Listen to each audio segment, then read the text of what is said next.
शीदे को पूरी रात मच्छरों ने बहुत परेशान किया। शीदे का दिमाग घूमा। शीदे ने जहर पी लिया और बोला, अब काटो सालो, सब के सब मरोगे। फकीर ने घर के सामने आवाज लगाई, बहन रोटी दो, भूखा हूँ। अंदर से आवाज आई, तेरी बहन मैके गई हुई है, आज तेरा बहनोई भी भूखा है। बीवी, अगर मैं वक़्त होती तो लोग मेरी कितनी कदर करते। शोहर, फिर तो लोग तुम्हें दूर से ही देखकर डर जाते। बीवी, वो क्यों। शोहर, लोगों ने कहना था, वो देखो हमारा बुरा वक़्त आ रहा है। अस्पताल का अमला एक शख्स के पीछे भाग रहा था। लोगों ने पूछा, क्या हुआ। डॉक्टर, 4 बार ऐसा हुआ है कि ये साला दिमाग का ऑपरेशन करवाने के बहाने आता है और टिंड करवा कर भाग जाता है। एक चर्सी के घर रात 3 बजे बेटा पैदा हुआ। पैदा होते ही चर्सी ने एक थप्पड़ मारा। बीवी ने गुस्से से कहा, बच्चों को कोई ऐसे मारता है। चर्सी बोला, ये पहली रात 3 बजे घर आया, जब जवान होगा तब कितने बजे आया करेगा। रात मियाँ बीवी में झगड़ा हुआ। सुबह बीवी गुस्से में ना उठी। खामन ने खुद ही बच्चों को नाश्ता करवाया, स्कूल के लिए तैयार किया। बीवी बिस्तर में घूटती रही। खामन बच्चों को लेकर स्कूल के लिए निकलने लगा तो बेगम उठकर बोली, रुकिए चौधरी साहब, आज इतवार है। शेख दुकानदार से, टूथब्रश देना, मेरे ब्रश का एक बाल टूट गया है। दुकानदार, शेख साहब एक बाल टूटा है तो नया ब्रश क्यों ले रहे हो। शेख बोला, जो बाल टूटा था वो आखिरी था। एक सरदार पाँव में रस्सी बांध रहा था। किसी ने पूछा, क्या कर रहे हो। सरदार, खुदकुशी। आदमी, वो तो गले में रस्सी पहनकर होती है। सरदार, वहां ही डालकर कर रहा था, मेरा तो सांस ही रुक गया। एक आदमी कब्र पर बैठा हुआ था। रात चलते हुए एक मुसाफिर ने पूछा, डर नहीं लगता कब्र पर बैठे हो। आदमी, डरने की क्या बात है, अंदर गर्मी लग रही थी तो मैं थोड़ी देर के लिए बाहर आ गया। पड़ोसी, यार तेरे घर से रोज हंसने की आवाजें आती हैं, इस खुशहाल जिंदगी का राज क्या है। आदमी, मेरी बीवी मुझे रोज फेंक फेंक कर जूतियां मारती है, अगर लग जाए तो वो हंसती है, अगर ना लगे तो मैं हंसता हूँ। टीचर, आई लव यू किसने ईजाद किया। पप्पू, चाइना ने। टीचर, वो कैसे। पप्पू, क्योंकि इसकी ना तो कोई गारंटी है और ना कोई वारंटी, चले तो चांद तक, ना चले तो शाम तक।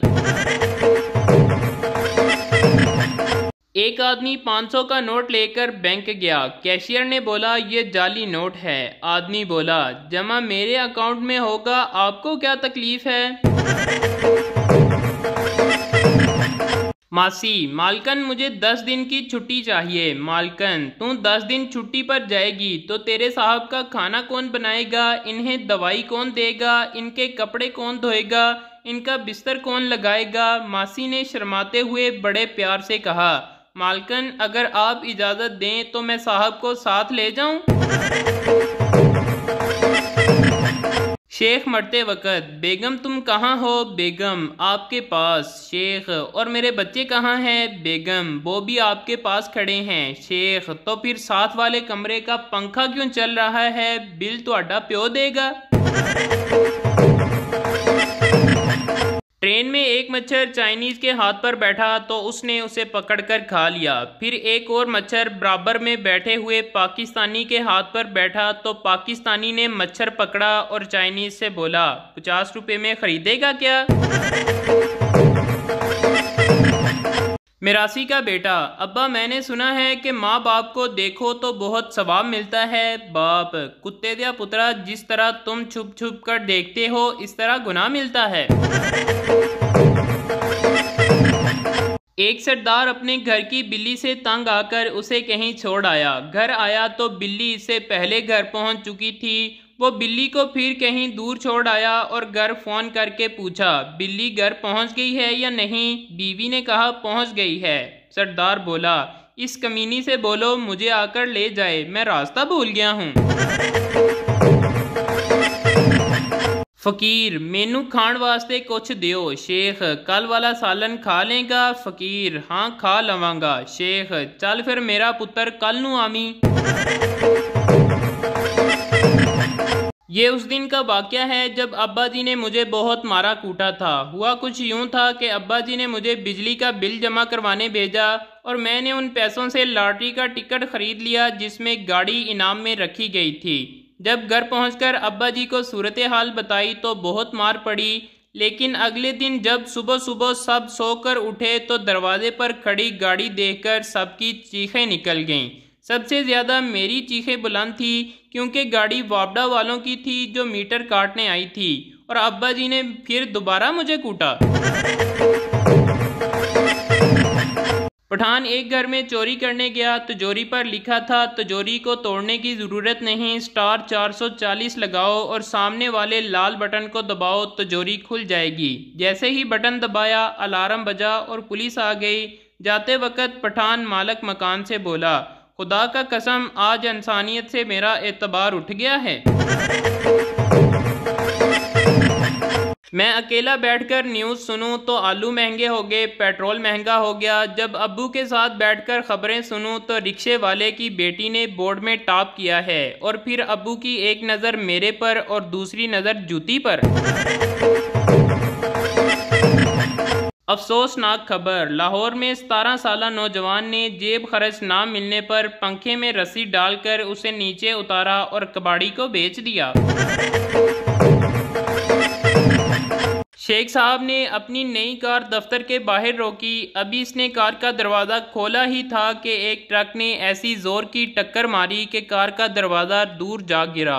पुलिस इंस्पेक्टर पहुंचा तो वो शख्स चीख चीख कर कहने लगा, इतनी कीमती कार का ये हशर कर दिया। मैंने कल ही ये कार ख़रीदी थी, इतने रुपए ज़ाया हो गए। कितनी ही मरम्मत हो जाए लेकिन ये पहले जैसी नहीं हो सकती।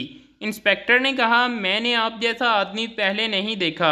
आपको कार के नुकसान की फ़िक्र है, ये एहसास नहीं है कि आपका पूरा हाथ कलाई से गायब है। शेख साहब ने एक नज़र अपने बाजू पर डाली और बेसाख्ता होकर बोले, हाय मेरे अल्लाह, मेरी तो राडो की घड़ी भी टूट गई है। शेख साहब ने तनख्वाह मुकर्रर करने के लिए नौकरानी से पूछा, पहले तुम जिस घर में काम करती थी वो क्या तनख्वाह देते थे? नौकरानी ने कहा, शेख साहब मत पूछें, वहाँ तो मैं सिर्फ रोटी पानी पर काम करती थी। शेख साहब ने कहा, तो फिर हमारे साथ कुछ रियायत नहीं करोगी? सुना है कि ये तय पाया कि नौकरानी इधर सोमवार और जुमेरात का रोज़ा रखे करेगी। रात कमरे का लॉक खराब हो गया। बीवी ने टॉर्च ली और मुझे साथ लेकर ठीक करने लगी। बीवी ने टॉर्च मुझे थमाई और ख़ुद लॉक खोलने में मसरूफ़ हो गई। खासी देर गुजर गई लेकिन लॉक था कि खुलने का नाम ही नहीं ले रहा था। बीवी का पारा 7वें आसमान को छूने लगा। फिर उसने टॉर्च खुद पकड़ ली और मुझे कहा कि तुम ट्राई करो। मैंने कोशिश की तो लॉक फ़ौरन खुल गया। बीवी मुझ पर बरस पड़ी और कहने लगी, अब पता चला कि टॉर्च कैसे पकड़ते हैं।